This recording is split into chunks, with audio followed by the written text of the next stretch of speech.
સ્વાગત છે। હું છું સુભદ્રા આસારી। હવે જોઈએ આજના મુખ્ય સમાચાર। અરવલ્લી જિલ્લાના માલપુર તાલુકા પંચાયતની અણિયોર સીટ પર રાજકીય માહોલ ગરમાયો છે। ભાજપના ઉમેદવાર રમણભાઈ ફતાભાઈ ખાટને પોતાના મત વિસ્તારમાંથી સારો પ્રતિસાદ મળી રહ્યો હોવાનું તેમણે જણાવ્યું છે।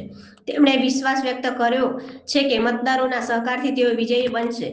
સાથે જ તેમણે કહ્યું કે જીત્યા બાદ તેઓ જનતાના પ્રશ્નો અને વિકાસના કામોને પ્રાથમિકતા આપશે અને વિસ્તારના સર્વાંગી વિકાસ માટે કાર્યરત રહેશે। Bureau office Modasa. ડીડી10 બરાબર છે, ન્યૂઝ ચેનલથી।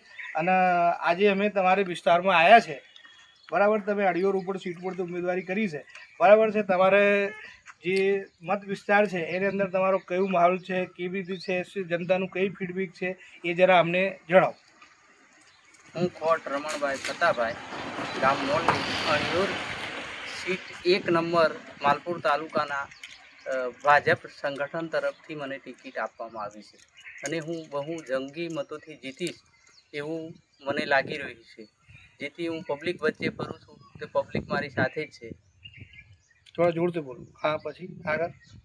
અને જનતાનો હું અવરનવર કામ કરતો રહ્યો છું અને રહીશ।